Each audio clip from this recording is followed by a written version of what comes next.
talking for a few minutes to close this out about a very difficult subject. So I mentioned this a little bit earlier in the panel.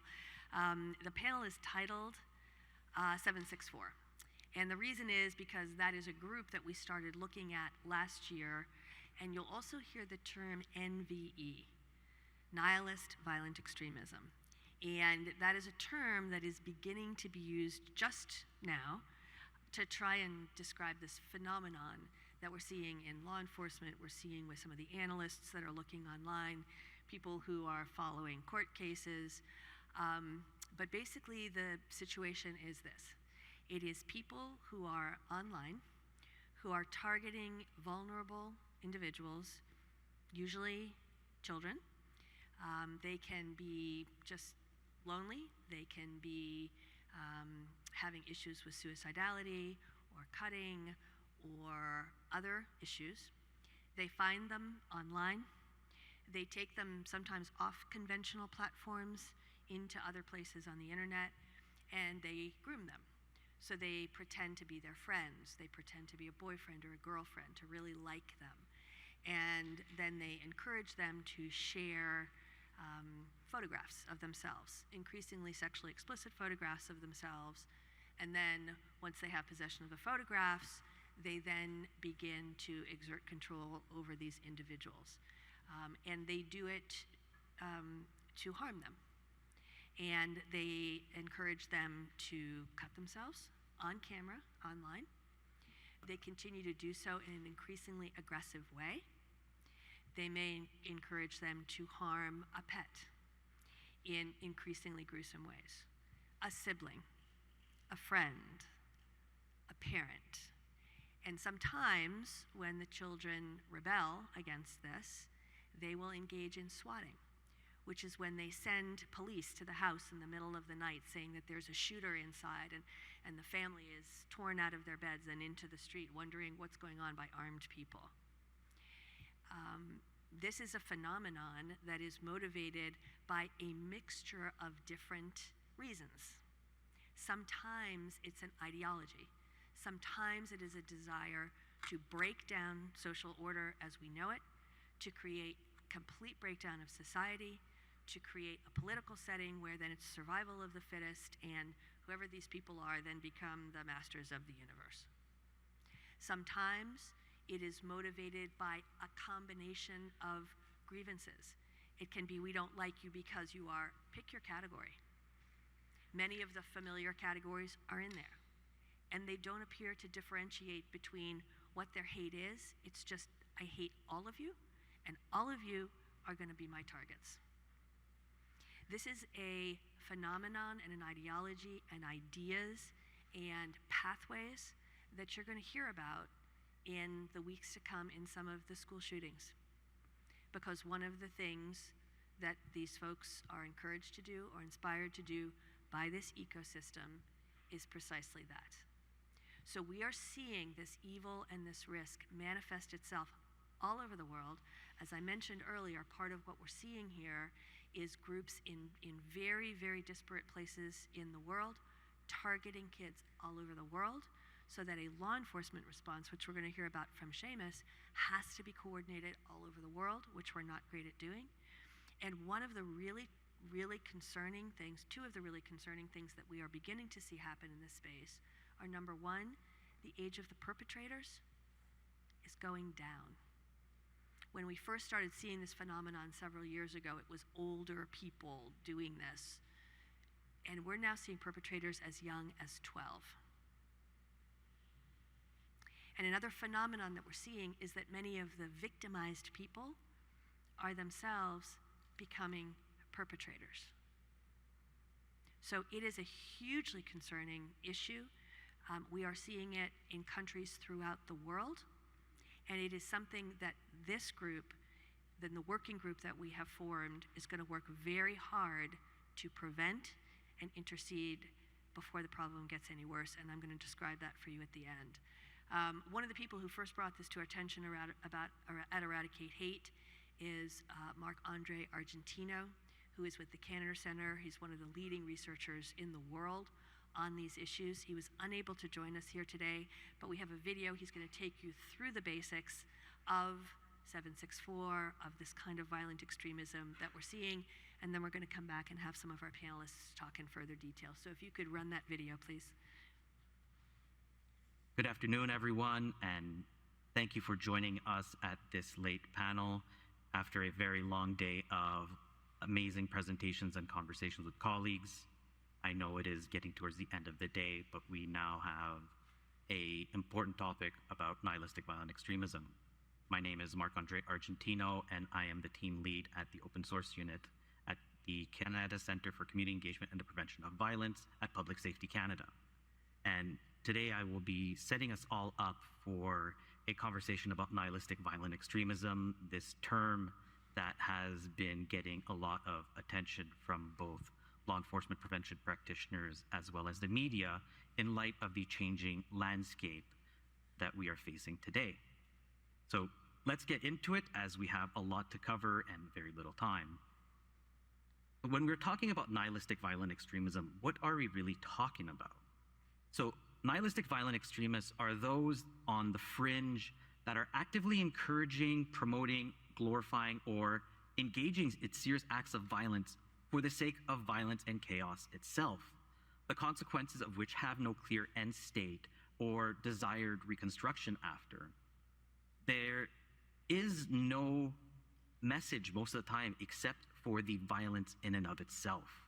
What really drives these individuals to commit these acts of violence is to obtain a sense of recognition and notoriety, but not necessarily to achieve any clear ideological objective.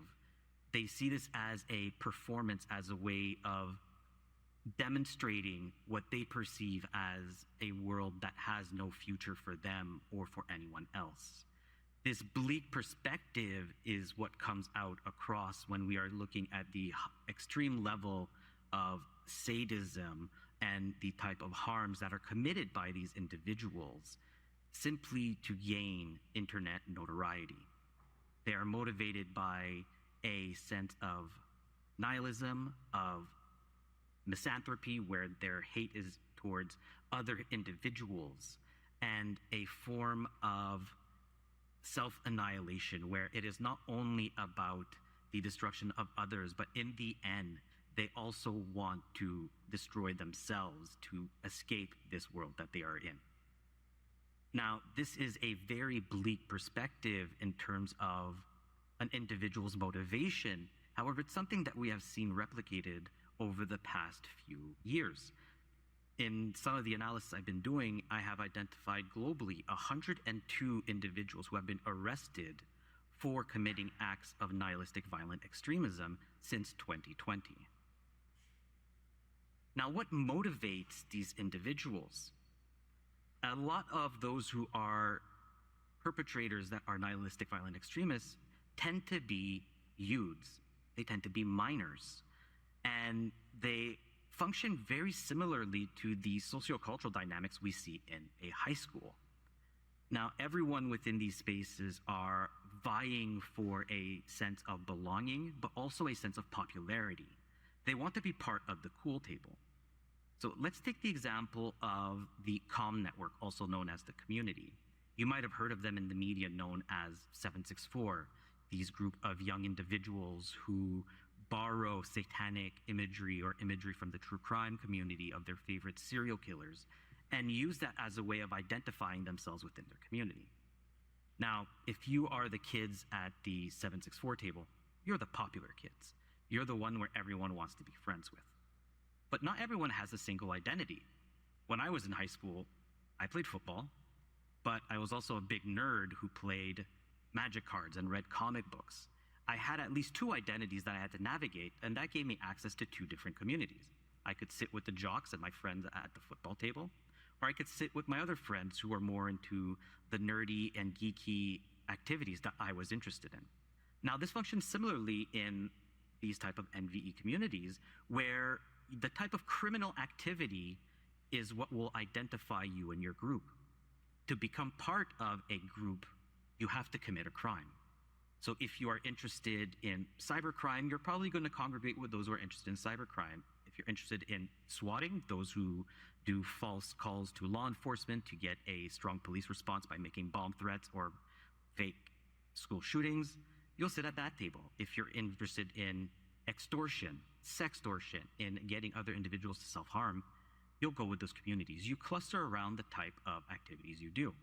Now, once you've found your proverbial table that you want to sit at with your friends, you need to raise your status. You need to chase clout.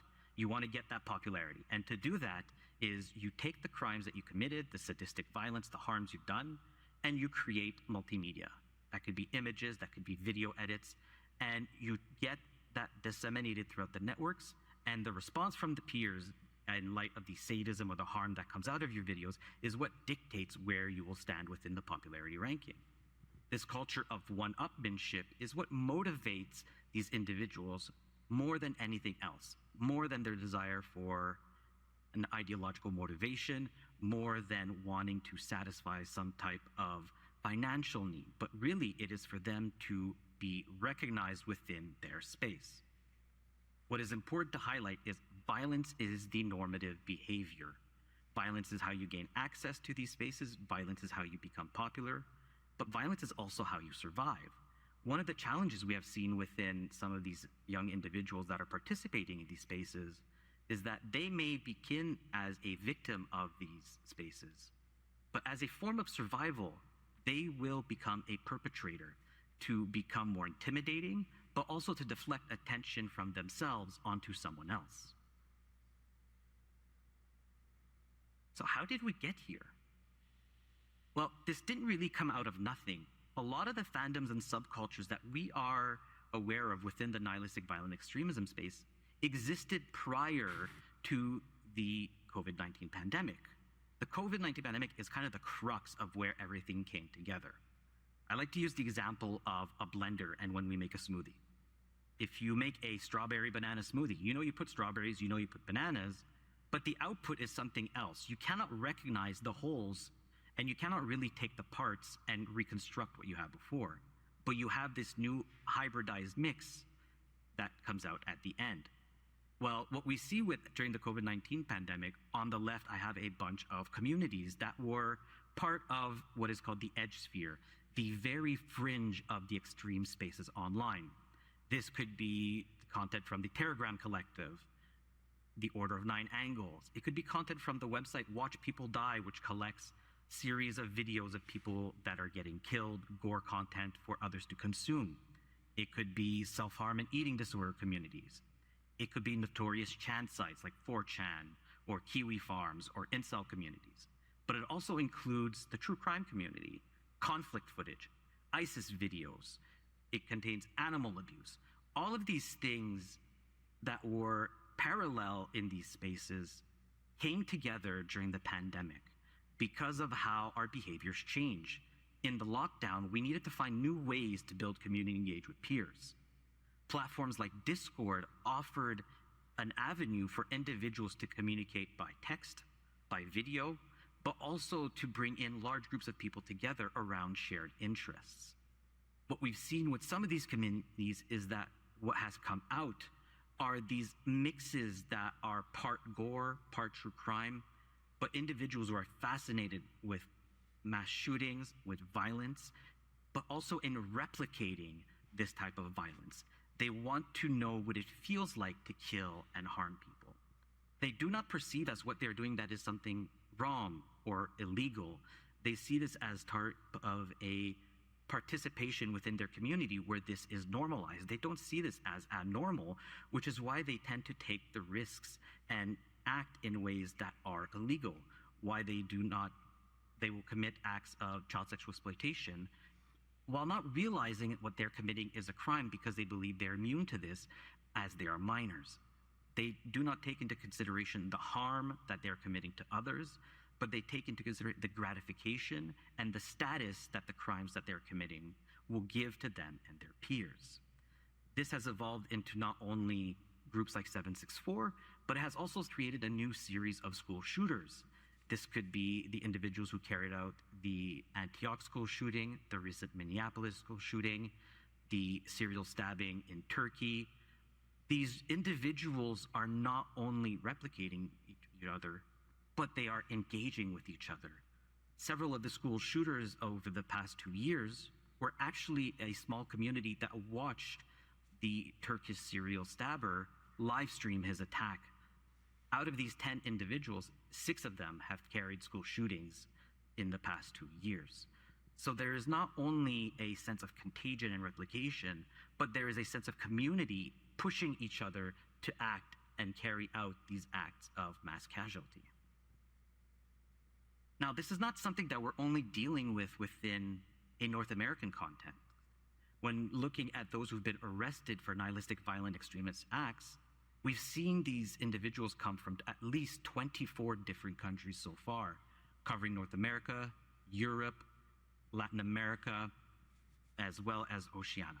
We could see that this is a very diverse set of actors from different parts of the world, and these create challenges where you might have someone perpetrating and victimizing individuals in the US, but you will have victims in 5 or 6 different countries.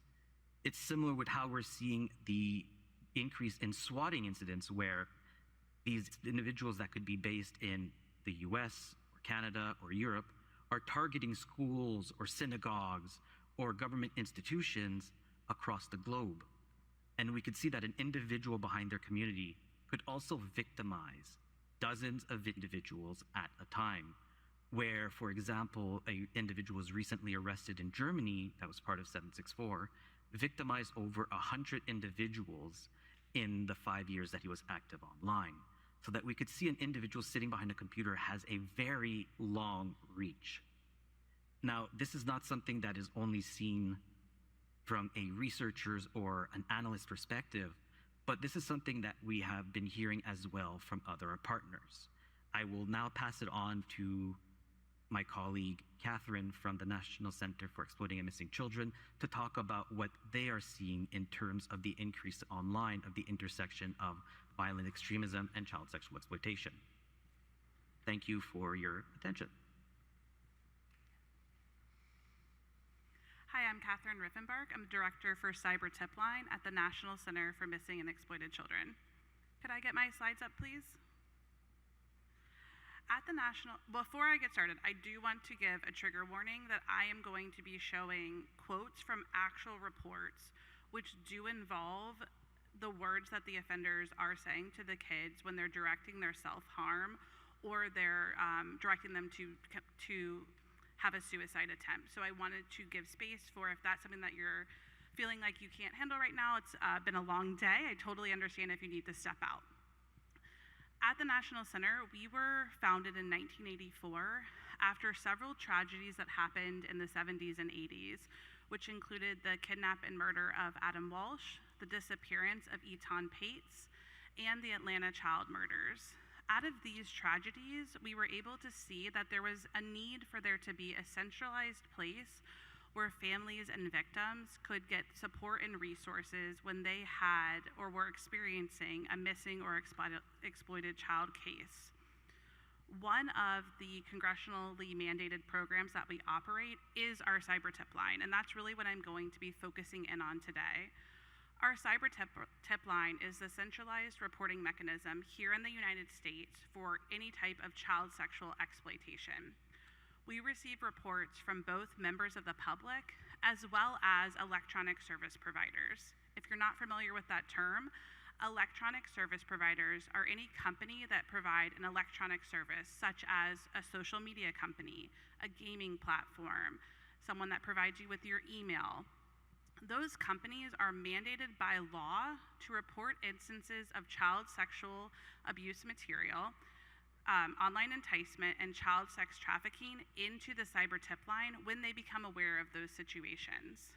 Members of the public can also report into us by calling 1-800-THE-LOST or by going to our online reporting form, which is report.cybertip.org.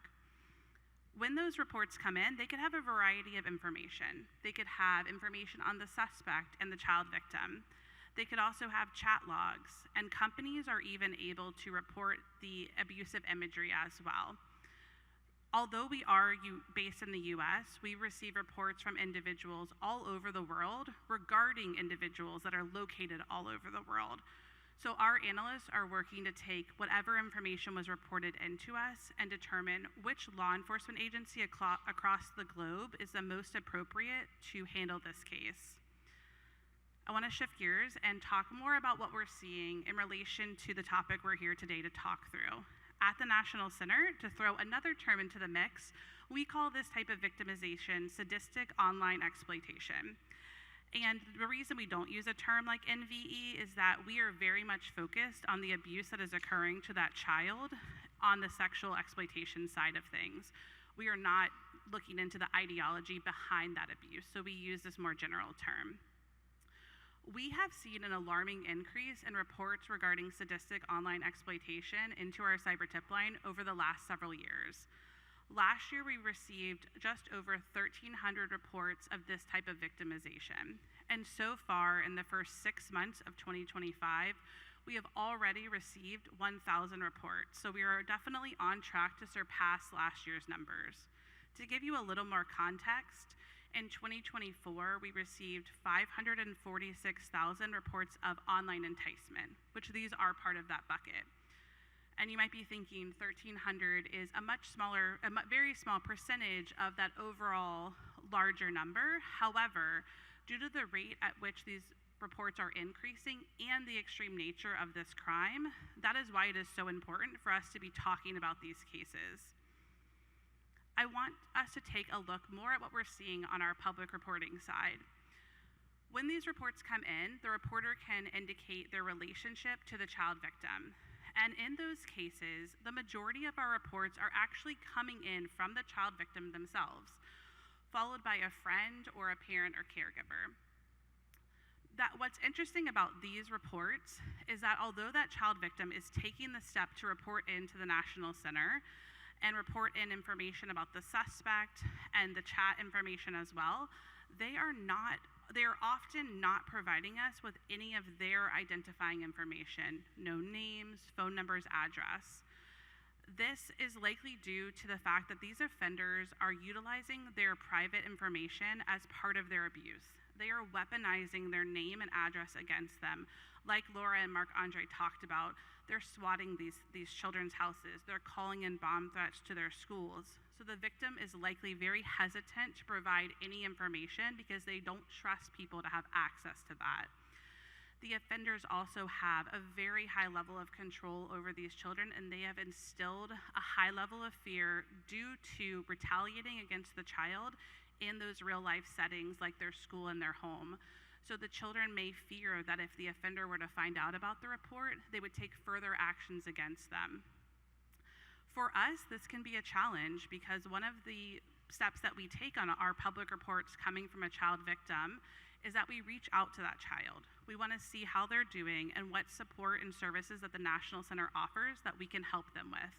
We can help with things like removing explicit imagery online, connecting them to mental health or peer support, or connecting them to attorneys to assist with legal issues. If they don't provide us any identifying information, there's no way for us to reach out and provide that support that they desperately need in those moments. I want to talk a little bit about what they are providing. So they are providing us more information on the terms and the phrases that the offenders are using and the tactics that they're using in the victimization. And what we see is really 4 main tactics that offenders are using.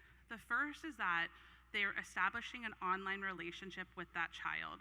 They're grooming that child after first contact to believe that they are in a relationship with the offender, and then they are utilizing that relationship as a mechanism for asking the child to cut themselves, to attempt suicide, or to harm animals or siblings. As you can see here in this quote here, she talks about how the individual online that was her boyfriend asked her to cut herself because he said he would be mad at her if she didn't do it. We also see cases where offenders are going into forums and servers online that are geared for individuals that are dealing with self-harm and eating disorders. On the forums, the kids likely feel that they can post a lot more information about their struggles because it's on an online setting. And the offenders are using that information that the child is sharing to exploit them. So they are connecting with that child on their mental health struggle, and then they are using that to ask the child to do additional self-harm, more egregious self-harm, restrict their eating even more than they have before. So this case example here, the child victim is saying that the suspect posed as a weight loss coach, and after she sent him nude pictures, he then threatened to send those nude pictures to all of her family and friends if she didn't hang herself in her closet and videotape it. We do see kids that are joining these groups with either they don't know what the group involves, so sometimes the kids will say, I didn't realize this is the type of group it was, or they might read about it in the media and then go out of their curiosity to find out more and join those groups. After they join those groups, they are quickly identified by an offender and victimized. And you can see here an example where the child victim said that the offender wanted him to cut himself to prove his loyalty to that specific group. Finally, we see cases where offenders are using financial means to get the child to commit this violence. They will offer to pay them either through an electronic payment app or by giving them currency in the gaming platforms that they're using in exchange for their self-harm pictures. Here you can see the deeper you cut, the more you earn. Offenders are using the vulnerabilities that the children already have. These kids are often struggling with mental health concerns like depression, suicidal ideation, self-harm, or eating disorders. They may also be part of the LGBTQ+ community. They're looking for those connections online because they're struggling to make those in their local community. And the offenders are going to exploit that and use that as a means to have the child harm themselves or others. For caregivers and parents, this can be an additional challenge for them to identify when their child is being victimized in this way. Their child might have already been self-harming. They might have had prior suicide attempts, and they might already be experiencing an eating disorder. So for a parent to know that that is now guided by an online actor is very hard. And we often see that parents are not reporting to us until after their child is in inpatient psychiatric care due to the extreme level that their self-harm has gone to. That's when we see parents look at the phone and see that there's a connection online and make that report into us. For these offenders, they are subjecting these children to a form of psychological torture. Oftentimes, the main offender that is communicating with the child will place that child into a group chat with multiple other offenders. Here we have 5 different offenders talking to this one child victim. They are bombarding that child with requests: slit your wrists, make a blood wall, and then they're also putting a lot of threats. I'm going to SWAT your house. I'm going to call in a bomb threat. Your parents are going to get shot. Imagine being a child in that scenario where you feel stuck in this chat with multiple offenders coming at you. It's hard to feel like there's any option other than to comply with the requests that the offenders are sending. I do want to end on a bit more positive note to say that we are trying to make progress in this area. We recently held a roundtable along with Meta to bring together international and US law enforcement partners from our tech industry and other partners as well, like Jones Day, for everyone to share what they were seeing in these cases. And out of that, we really identified there needs to be a lot more resources specific for victims of sadistic online exploitation. They are experiencing a very complex trauma that has a lot of trauma bonding to the offender as well. We see often that victims will re-engage with the offenders due to feeling like that's the only place that they found community, even after having that inpatient care or after having a law enforcement intervention. There also needs to be more research into what is driving these offenders and the impact on the victim. I know a lot of you here are working on that area. We need to see an increase in information sharing, company to company, sharing that bad actor information, law enforcement to the company as well, so that law enforcement can have a full picture of what each perpetrator is doing online to build that case against them. And finally, there needs to be a lot more public awareness for families to know that this is a risk for their child. We've recently published a blog post about this on our website, and we're also working on a PSA on this topic as well. Thank you. Thank you, Catherine. So Seamus, as Catherine mentioned, obviously this is a subject of prosecutions, criminal prosecutions in the U.S. around the world. Can you fill us in a little bit about what you're seeing on that and what you're seeing generally in terms of trends in this area? Sure. First of all, thank you for having me. Listen, I've been doing terrorism research, whether it's at the Senate Homeland Security Committee or the intelligence community or academia for the last 10 years. I've interviewed guys who have done atrocious things in the name of ISIS and Al-Qaeda and Al-Shabaab. I've talked to white supremacists and neo-Nazis about the various ways they hate me and all of the things. I put that in context and to say that 764 is probably the worst group I've studied in 20 years, like full stop. It's a level of depravity I think it's hard to wrap your head around. And I'll talk about a little bit about the group as best we can in a room like this, but also some of the challenges that involved trying to prosecute those cases, right? Just a little bit on the front end, my name is Seamus Hughes. I work for EnSite, which is a Center of Excellence for Department of Homeland Security at the University of Nebraska, Omaha. So we track every Tom, Dick, and Harry wants to kill us, whether it be white supremacists, neo-Nazis, right wing, left wing, you name it, looking at extremism in America. Team of about 60 folks. I say this because if there's ever an issue that you want to have a conversation about, we're a resource. We aim to be a resource for the public. I'd also point out that my colleague Bettina is here, and she has a parallel research project looking at 764, particularly the international area. So we've coded, or she has coded, 80 plus cases of arrests across the world, I think in 25 different states, 25 different countries. And so we are keyed into these type of things, and we're happy to talk about it to anyone who wants to. Now, Mark Andreas talked about nihilistic violent extremism, and I think it's a really important point to think about on this. It became a term of art within the Bureau, right? And it started to pop up into federal dockets and affidavits and things like that around February of this year. Think of nihilistic violent extremists as the Joker character in Batman, right? Individuals who just want to watch the world burn, right? The violence is the ideology, and that kind of is the full stop of it all, right?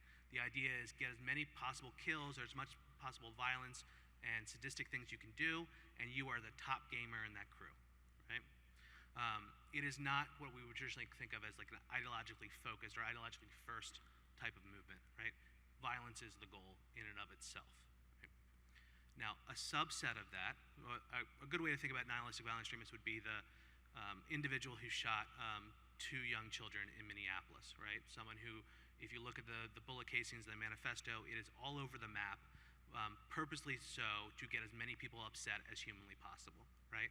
So it's anti-Israel comments, it's anti and pro-gun comments, it's anti-Trump comments, it's pro-Trump comments.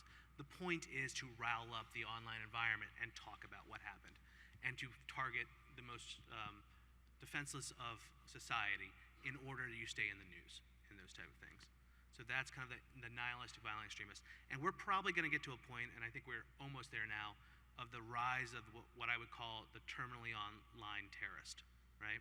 Somebody who is steeped in the esoteric and the dark corners of the web has, when they have their manifesto, it is so niche and almost out of left field that it doesn't make sense to the general public, these things, okay? So that's nihilistic violent extremism as a general framing, right? A subset of that is the group 764, which we're talking about here.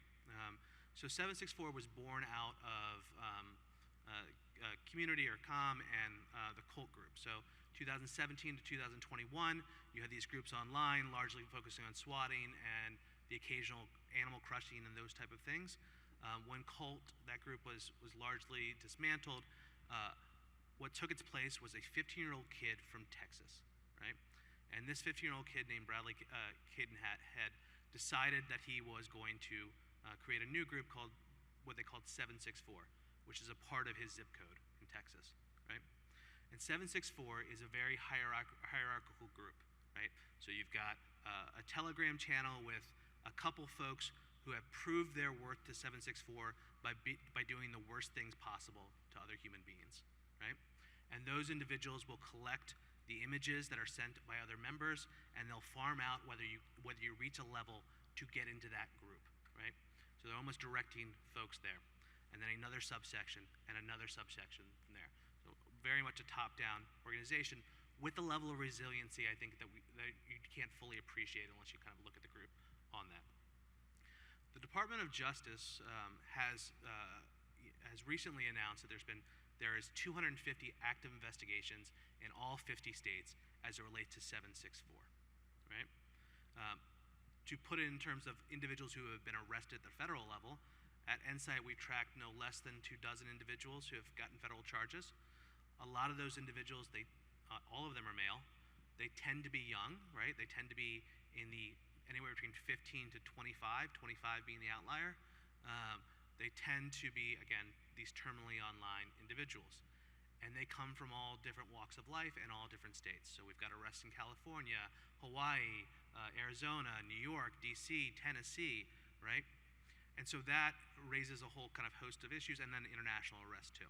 And what Laura mentioned is the need to kind of coordinate what's happening when a young individual in California commits suicide because they were directed and encouraged by an individual in Germany who was a member of 764. That's a level of coordination that we have to do both internationally and nationally for these type of cases.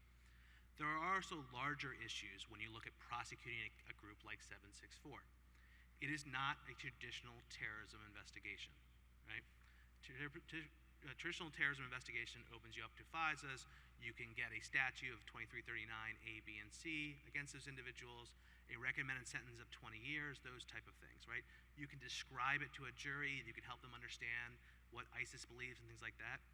For 764, the approach for law enforcement has largely been let's get them on child exploitation cases, right? And so what you've seen, if you look at the charges, is a whole lot of cases of individuals who are trading and producing child exploitation, a number of individuals who are being arrested for threatening victims who have sent them illicit images. And so you have a larger question as not only academics, but as a policy question is, how do you wrap your head around the scale and scope of the problem, right? As a terrorism researcher, I can tell you exactly how many people have been arrested for ISIS-related activities in the US. It's 251 at the federal level. And I know that because I can go through all the court records and see the identification and what they're drawn to and things like that. For a case like this, 764, you may not get a sense reading the affidavits that this is a 764 case. And only the agent and the AUSA would know those type of things. So from a policy perspective, you have to ask yourself, and this is what Director Patel had to deal with today, is how do you put resources against this problem of which you can't wrap your head around for the public to understand a little bit. And so what we're seeing is a rise in FBI offices around the country sounding the alarm on this. There are other issues that we need to talk about in terms of how do you engage and work these cases, right? If you're a Joint Terrorism Task Force agent, you have been trained to work a terrorism case, right? You know how to do that. You know how to do the wiretaps, things like that. What you're probably not trained to do, or at least haven't been trained a lot to do, is to interview a 12-year-old girl about what happened online on 764, right? And that is a different set of skill sets than you would have for a traditional terrorism agent. And so it's incumbent on us to provide kind of that cross interdisciplinary information and training to folks so they can do that. There's a larger issue too of a lot of these individuals, like the individual who started 764, was 15 when he did that. He was arrested when he was 18 and was sentenced to 80 years in jail, right? So this is a victim who becomes a perpetrator.